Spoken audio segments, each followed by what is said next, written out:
Երբ որևէ կազմակերպությունում ինչ-որ խնդիր է լինում, առաջին բանը հանգամանքները պարզելն է, քննություն իրականացնելն է, որպեսզի հետևություն արվի եւ եթե անհրաժեշտ է, նաեւ մեղավորները պատժվեն։ Գոնե աշխատանքից հեռացվեն, հարգելի բարեկամներ։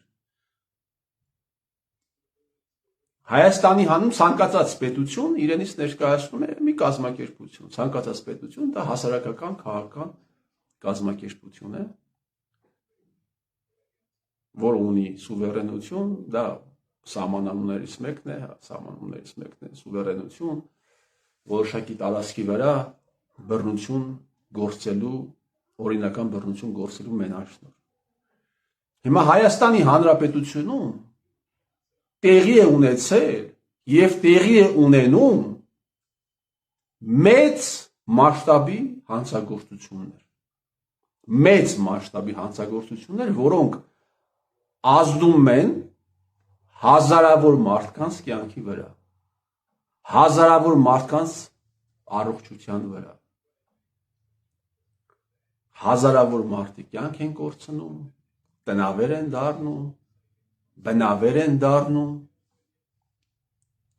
եւ տարբեր մարդիկ կոչ են անում, խնդրում են, պահանջում են, որպեսզի քննություն իրականացվի։ Եվ այդ քննությունը առաջին հերթին պիտի իրականացվեր Հայաստանի Հանրապետության պարլամենտում, այսինքն այն մարմնում, որը ըստ սահմանադրության այս ամենի գործադիր մարմնի իսկ տեղի ունեցողը առաջին հերթին գործադիր մարմնի ձեռքի գործն է։ Իսկ գործադիր մարմնի վրա վերահսկողություն իրականացնելու առաջնային մանդատով քաղաքական ուժտված մարմինը պարլամենտ։ Լավ, քննություն տեղի չի ունենում, բայց քննության պահանջ կարող է լինել պարլամենտում։ Լավ, քննության պահանջ եւս չկա, անիմաստ բան է։ Խնդրահարույց հարցերը պիտի բարձրացվեն պարլամենտում։ Խնդրահարույց հարցերը։ Օրինակ, թե ինչպես է ստացվել, որ ազգային անվտանգության ծառայության գործակալները իրականացրել են հեղափոխություն այն ռեժիմի դեմ, որին իրենք ծառայել են։ Այս հարցը գոնե մի անգամ պետք է հնչի, պետք է քննություն։ Չեք կարող ձեր ուժերի սֆերի, բայց գոնե մեկ անգամ պիտի հնչի այս հարցը։ 7 տարի, 8 տարի ոչ մի падգամավոր վարչապետ կոչվածին 16-րդ վարչապետին այս հարցը չի տվել։ Ինչ որ մեկը պիտի բարձրացնի այն հարցը վերահսկողության շրջանակներում։ Թե ինչպես է ստացվել, որ Արցախի լուծարումից հետո իսկ Արցախը դուք օֆիցիալ լուծարել եք։ Տեղի են ունեցել բազմաթիվ առերևույթ հանցագործություններ։ Օրինակ, 23 թվականի դեկտեմբեր ամսին Արցախի տարածքում գործած բանկերի ողջ վարկային փաթեթի 70%-ը, այսինքն $800 միլիոն վարկային փաթեթ է եղել, դրա 70%-ը ստանձնել է կառավարությունը, այսինքն Հայաստանի Հանրապետության քաղաքացին։ Մի կողմից, հարգելի բարեկամներ, Հայաստանի որտեղ է այստեղ կրիմինալը։ Մի կողմից Հայաստանի իշխանությունները ասում են, որ Արցախը կեղեքել են, Հայաստանը կեղեքել են նախկին թալանչիները, մյուս կողմից նախկին թալանչիների ստացած վարկերը ժողովրդի լեզվով ասած հեչ են անում, ջրում են։ Հիմա որևէ մեկը պիտի ասի, եթե Փաշինյան Նիկոլին դեմ տաս պատին, ես գիտեմ ինչ են պատասխանելու։ Նրանք ասելով են մենք դա արել ենք, որպեսզի բանկերի մոտ լիկվիդայնության խնդիր չլինի եւ այլն, այսպես շարունակ։ Հիմա հարց։ Շատ լավ։ Բանկերի լիկվիդայնության համար եք արել։ 10 ամենախոշոր վարկառուների անունները ինչու չեք հրապարակում։ Հրապարակեք 10 ամենախոշոր վարկառուների անունները։ Շիրակի մարզը, հարգելի բարեկամներ, ունի մոտավորապես 2 անգամ ավելի մեծ բնակչություն, քան թե Արցախում ապրում էին։ Շիրակի մարզում վարկային ողջ փաթեթը իմ համեստ գնահատականով կազմում է մոտ 200-220 միլիոն դոլար։ Արցախում կազմել է 800 միլիոն դոլար։ Լավ 200 միլիոն դոլարը դա այն մարդկանց վարկերն էին, որոնք ձևավորվել է, այն փաթեթն է, որը ձևավորվել է սովորական քաղաքացիների լոմբարդային, սպառողական հիպոթեկային վարկից, բայն 600-ը, բայն 500 միլիոն դոլարն ով է վերցրել Փաշինյան Նիկոլ։ Կարող է պարզվի մի օր, իսկ դա ակնհայտ է, որ դա եղել է այն մարդկանց վարկերը, դու Հայաստանի Հանրապետության քաղաքացիների ուսերին դրել ես այն մարդկանց վարկերը, ում դու մեղադրում ես թալանի, կոռուպցիայի եւ ճիշտ ես անում։ Դե պետք մի կոռուպցիոներ էլ դու ես մեջ։ Հիմա այս հարցի վերաբերյալ որևէ պարզաբանում, որևէ ելույթ ինչպես տեղի ունենա։ Ես հարցը տալիս եմ եւ պատասխանում եմ այդ հարցին, պարլամենտում, եթե պարլամենտում նստած падգամավորները աֆիլացված են այդ խմբերի հետ։ Դավադիր պատերազմից անմիջապես հետո, հարգելի բարեկամներ, իմիջիայլոց մի քանի օր առաջ ես զրուցում էի արցախցի իմ ընկերներից մեկի հետ, ով ես մանրամասն ներկայացրեց, թե ինչպես այդ 800 միլիոն դոլար վարկային փաթեթի մեջ ներառված է եղել նաև Սամվել Կարապետյանին տրված 30 միլիոն դոլարը։ Հիմա Փաշինյան Նիկոլ եւ այդ վարկը տրվել է Արցին բանկը, որը աֆիլացված է Ռոբերտ Քոչարյանի հետ։ Հիմա, պարոն Ռոբերտ Քոչարյան, պարոն Սամվել Կարապետյան, դուք դեմ եք Նիկոլին, բա այս ինչի է ձեր վարկերը ջրում, ձեր տոքսիկ ակտիվները վերցնում կառավարությունը իշխպատասխանատվության ներքո, ինչի։ Արցախում, հարգելի բարեկամներ, սա ես ամենը ասում եմ, որպեսզի դուք ձեզ համար պարզ լինի, թեպետ բնակչության 80-90%-ի համար պարզ է։ Պարզ է արդեն, ինչ է տեղի ունեցել։ Արցախում արձանագրվել են դեպքեր, երբ որ մարդիկ իրենց հեկերը վաճառել են ադրբեջանցիներին եւ Հայաստանի Հանրապետության կառավարությունից կոմպենսացում են ստացել։ Եվ էլի զերո հետևանք։ Եվ երբ որ բարձրացնում ես այս հարցերը, այստեղ Գյումրիում իմ ընկերներից մեկը Վալերը Խաչատրյան այս հարցը բարձրացրեց падգամավորներին տվեց Հայաստան Դաշինքի, Հայաստան խմբակցության։ Դե եւ ինչ պատասխան ստացավ։ Եկեք չփորփրենք անցյալը։ Եկեք հայաստանցի արցախցի բաժանում չանենք։ Ոչ ոք չի բաժանում իրականացնում։ Եվ ցանկություն չկա անցյալը փորփրելու։ Ուղղակի պետք է հանցագործները իրենց իրականացրած հանցագործությունների համար կրեն պատիժ։ Որովհետև եթե դա տեղի չի ունենում, այս ողբերգությունները հա շարունակվում են։ Ակտորները մնում են նույնը։ Եվ այս հարցերը, հարգելի բարեկամներ, բազմաթիվ են։ Բազմաթիվ հիմա այսպես առանց պատրաստվելու կարելի է մոտ 20 մասշտաբային խնդրահարույց հարցեր նշել, որոնք ոչ բարձրաձայնվում են, ոչ քննվում են, բացարձակապես։ Այսինքն հանցագործություն առերևույթ իրականացրածները չեն պատժվում, շարունակում են էլի իրենց հանցավոր գործունեությունը։ Եվ երբ որ այս հարցերը դու ես բարձրացնում, դու դառնում ես ընդդիմության պառակտող։ Էդ ով է ընդդիմություն։ Ով է ընդդիմություն, այն մարդիկ, ովքեր միլիոնավոր դոլարների վարկեր են ստացել, եւ Փաշինյան Նիկոլի հետև ձեռքով այդ վարկերը հեչ են արել, այդ մարդիկ ընդդիմություն են։ Բայց չի իմ վարկերը չջրես Փաշինյան Նիկոլը։ Դուրս է գալիս, ասում է, ես եկեղեցու համար, եկեղեցու դեմ պայքարողների դեմ խոսեցի, եւ եկեղեցու համար արդեն մի տարի մոտավորապես կալանքի տակ եմ։ Արդեն որի՞որ տարին է։ Որի՞որ տարին է արդեն։ Ձեր մեկ այլ այսպես կոչված օլիգարխ գործընկերը Ծառուկյան Գագիկը ոտնահարելով հայ առաքելական եկեղեցու ավանդույթները որոշել է տեղադրել Հիսուս Քրիստոսի արձանը։ Եվ ես վստահորեն ձեզ ասում եմ, սա ավելի մեծ հարված է եւ նա սա անում է Փաշինյան Նիկոլի ձեռքի տված։ Ես վստահ եմ, որ պատվերը նույն կենտրոնից է։ Կաթոլիկ այս ավանդույթի բերումը Հայաստան եւ Փաշինյան Նիկոլի արածը եկեղեցու նկատմամբ կառավարվում է, ուղղորդվում է նույն կենտրոնից։ Ու միգուցե Ծառուկյան Գագիկը չի հասկանում, բայց ուղղորդվում է այս ամենը։ Հիմա դուք խոսում եք նրա մասին, որ եկեղեցու համար եք պայքարել, դրա համար դատապարտվել եք պարոն Սամվել Կարապետյան, բայց ինչ եղավ Ծառուկյան Գագիկի արածը, ինչ չեք խոսում դրա մասին։ Այն մարդիկ, ովքեր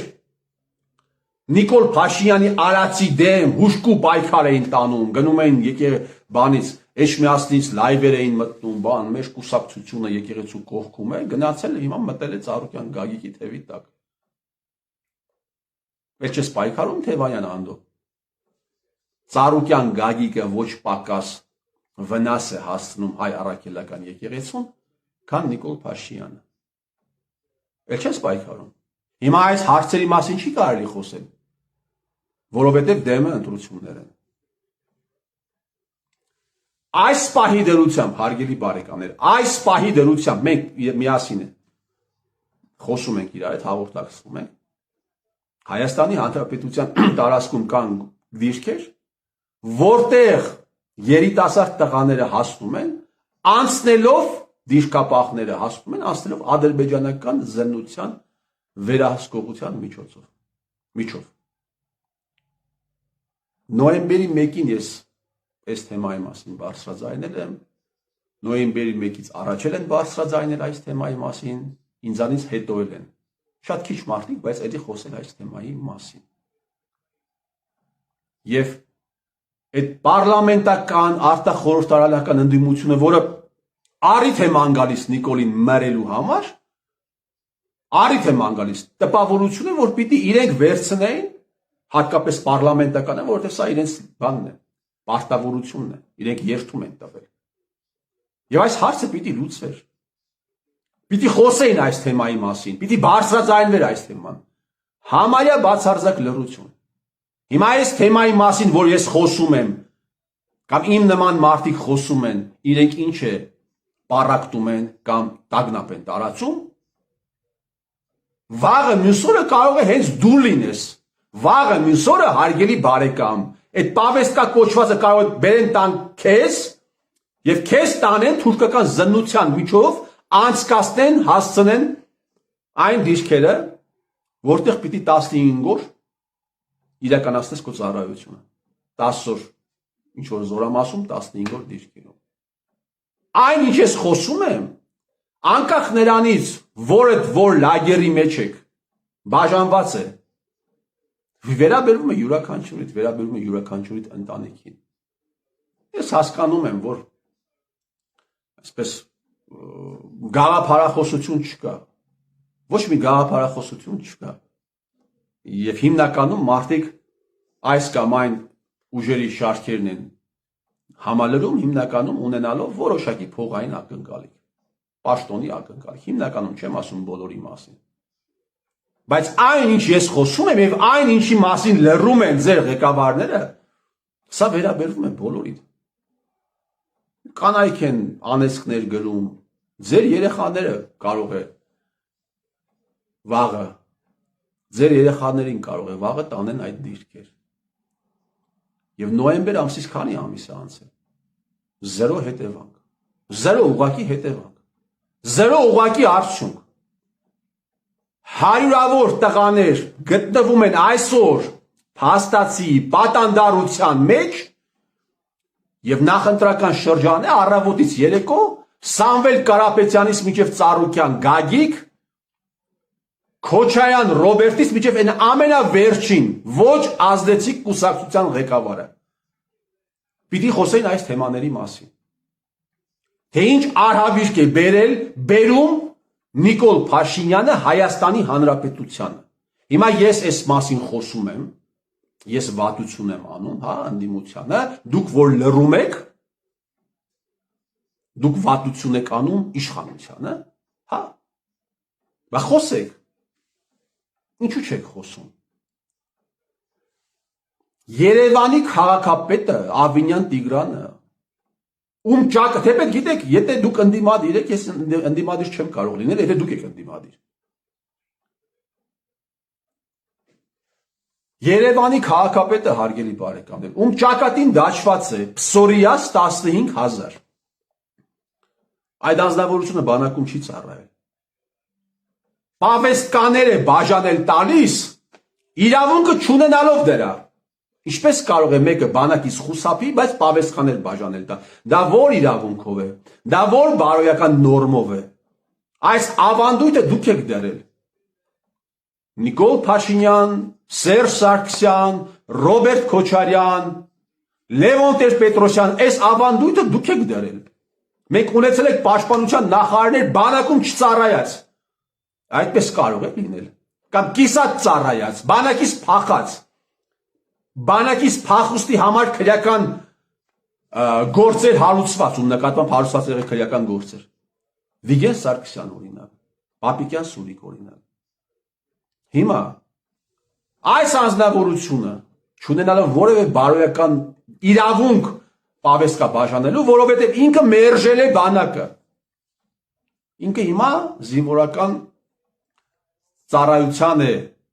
հրավիրում եւ ուղարկում այդ թվում Սև լճին հարող տարածքներ։ Ավինյան Տիգրանը չունի Երևանի ավագանյուն նույնիսկ մեծամասնությանը մոտ թիվ չունի ուղղակի։ Չունի։ Բայց Ավինյան Տիգրանի նկատմամբ իմպիչմենտի գործընթաց, անվստահության գործընթաց չի սկսվում։ Անվստահության ոչ թե իմպիչմենտի։ Իմպիչմենտի գործընթացը Նիկոլ Փաշինյանի նկատմամբ չի սկսվում։ Բայց դա դնենք կողքի։ Ավինյանի նկատմամբ անվստահության գործընթաց չկա։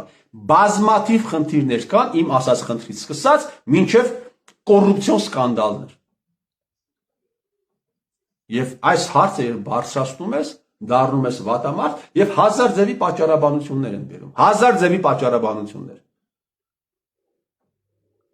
Որը էլի գալիս է հանգեցնում է մեկ բանի։ Մենք գործ ունենք մեկ հրեշավոր մարմնի տարբեր օրգանների, տարբեր մասերի, տարբեր ֆրագմենտների հետ։ Եվ այս մարդիկ իրենց հանցավոր գործունեությունը շարունակեն այնքան ժամանակ, մինչև ընդհանրապես երկիրը վարի գնա։ Այնպես ինչպես Արցախում։ Այնպես ինչպես Արցախում 23 թվականի հարգելի բարեկամներ էթնիկ զտման Արցախում տեղի ունեցած ողբերգության պատրվակը տվել է Հայաստանի Հանրապետությունը։ Հայաստանի Հանրապետությունը։ Փաշինյան Նիկոլը 22 թվականի հոկտեմբերին ճանաչել է Արցախը Ադրբեջանի կազմում դարձյալ Հայաստանի Հանրապետության անունից։ Թող ոչ մի դաշնակ մաշնակ հանկարծ իրեն սրբի տեղ չտնի եւ ասի, որ սա իր հետ բացարձակապես կապ չունի։ Նիկոլն է ճանաչել։ Նիկոլը Հայաստանի Հանրապետության անունից է ճանաչել։ Այդ թվում ձեր անունից։ Եվ մենք գործ ունենք ահա այսպիսի մի սպրուտի հետ։ Հրեշավոր մի կենթանու հետ։ Եվ սա է այս ամենը նկատի ունենալով եմ ես ասում, որ հային պետք է հայից փրկել։ Ընդամենը մեկ դրվագով դուք պատկերացնում եք 30 միլիոն դոլար կառավարությունը բան է անում, դուրս է գրում վարկը։ Բանկն է դուրս գրում, կառավարությունը ստանձնում է։ Ես հիշում եմ 2016-17 թվականներին, երբ այստեղ քաղաքապետի ընտրություններն էին մասնակցում, հաշվարկ ունենք, որ Գյումրի քաղաքի անհրաժեշտ բոլոր այն մինիմալ խնդիրները լուծելու համար անհրաժեշտ էր 50 միլիոն դոլար։ հսկայական քաղաքի հսկայական խնդիրները լուծելու համար $50 միլիոն, որը չէր գտնվում։ Չկար ուղղակի։ 37-38 տարի անց Գյումրիում ոչ միայն կան հարյուրավոր ընտանիքներ, որոնք ապրում են տնակներում, այլ դեռ փլատակներից ազատված չի քաղաքը, հասկանում եք, հարգելի բարեկամներ։ Դեռ փլատակներից ազատված չի։ Կան 10-րդ դասարանի աշակերտներ, այսօր Գյումրիում կան 10-րդ դասարանի աշակերտներ, ում ծնողները երկրաշարժը չեն տեսել, բայց քաղաքը ազատված չէ փլատակներից, ասում են փող չկա։ Ես հիշում եմ Փաշինյան Նիկոլի մեր առաջին վեճերից մեկը Գյումրու խնդիրներին էր վերաբերում, դա 20-30 հոգու ներկայությամբ էր, եւ ինքը այն կարծիքն ուներ, որ Գյումրու խնդիրները պիտի լուծեն գյումրեցիները, ինչ որ ֆոնդեր պետք է ձևավորվի եւ մասնավոր անձինք պետք է լուծեն եւ այլ ոչ թե պետությունը։ Հետո իհարկե ինքը իր որոշումը փոխեց, իր կարծիքը փոխեց։ Ինքը մոտավորապես իր ընկերների 10,000 բուկլետ բաժանեց Գյումրիում, որտեղ գրված էր թե ինչպես պետք է լուծել այդ խնդիրը, բայց դրանից հետո էլի բերեցին, կարգեցին իրեն վարչապետ եւ ինքը դարձավ էլի իր նախկին մտքին։ Բայց այսպես կոնվեյերի վրա դրած նախկին թալանչիներին ծառայություններ է մատուցում եւ պայքարում է նախկին թալանչիների դեմ եւ վերջում։ Ասում է Կարապետյանի թիմը ներգրավել է աշխատանքների մեջ Արթուր Ավանեսյանին, լեգենդար, ասում են լեգենդար հետախույզ են, ընդհանրապես Հայաստանի Հանրապետությունը լեգենդների պետությունն է, բոլորը լեգենդ են այստեղ, լեգենդար ժուրնալիստներ, լեգենդար հետախույզներ, լեգենդար գեներալներ, լեգենդար հրամանատարներ, լեգենդար դեպուտատներ, լեգենդար օլիգարխներ եւ այսպես շարունակ, լեգենդար լեգենդներ։ Մեկից ակտիվացան նիկոլականները, բա Կանդազը, ինչպես իրենք են ասում, հա, մականուն այդ հետախույզի Կանդազը, ասում է Կանդազը 2008 թվականի մարտին ինքը եղել է այն զորքերի մեջ, որոնք բերվել էին Երևան ցուցարարներին ճնշելու համար, այն որ Արցախից զորք է բերվել, դա փաստ է։ Դա փաստ է։ Դա ապացուցված է, ապացուցման կարիք էլ չկա, հարգելի բարեկամներ։ Դա փաստ է։ Եվ շատ հնարավոր է, որ այո, այդ մարդը եղած լինի այդ զորքերի մեջ, հիմա հարց։ Մարտի մեկը բացահայտած ստահակներ։ Ախր ձեր ամեն խոսքը իրականում վնաս է ձեզ։ Բա որ այդ անձնավորությունը եղել է այդ բաների մեջ,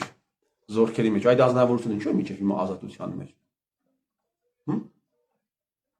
Բա որ Արցախից զորքեր են բերել այստեղ ճնշելու համար, դուք էլ ասում եք բացահայտվել է։ Սերժ Սարգսյանը այդ գործերով ինչու չի անցնում։ Հովիկ Աբրահամյանը այդ գործերով ինչու չի անցնում, թե իրենք կապ չեն ունեցել այդ ամենի հետ։ Բա որ Արցախից զորք են բերել Փաշինյան Նիկոլ, այդ զորքերը բերողների վարկերը դու ինչու ես ջրել։ Այդ զորքերը բերողների վարկերը, փոխառությունները դու ինչու ես հեչ արել։ Այս հարցը պիտի վերջը հնչե։ Թե չէ։ Հնչելու է։ Արդեն հնչում է։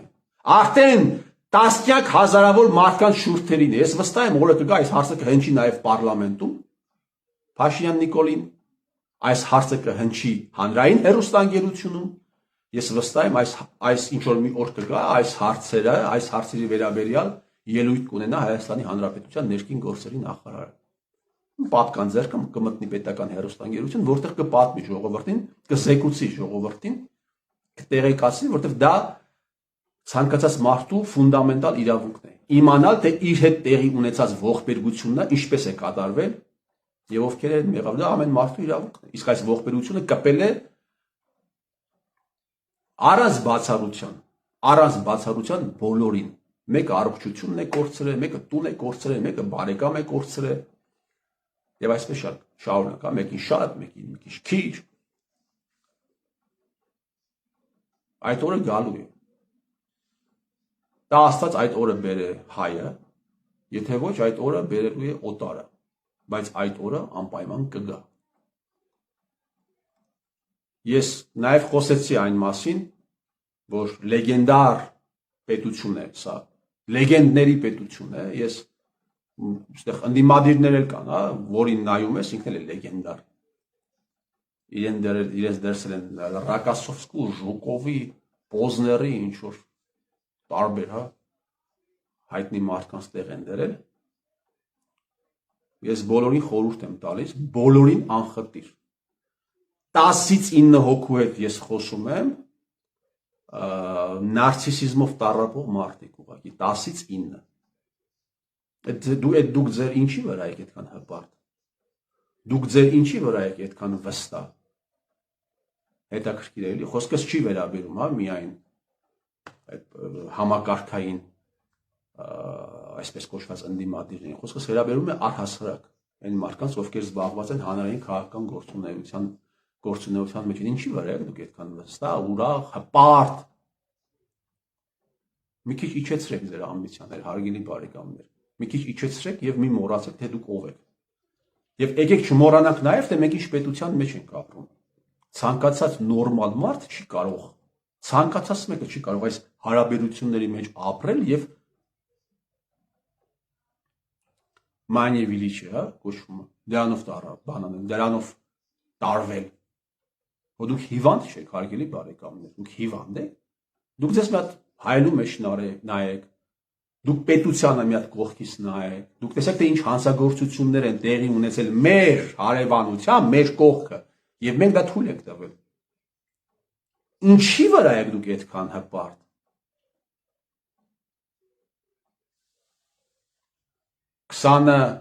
20 թվականի փետրվար-մարտ ամիսն էր, հիշում եմ, Փաշինյան Նիկոլը իր զբրոդի հետ տարածում էր հպարտ քաղաքացու անձնագիր։ Եվ այն ինչ տեղի է ունեցել մեզ հետ, հարգելի բարեկամներ, դա աստվածային օրենքները, եթե թեիստ եք, եթե աթեիստ եք, բնական բնության օրենքները ամբողջությամբ խախտելու ու արհամարհելու հետևանքն է։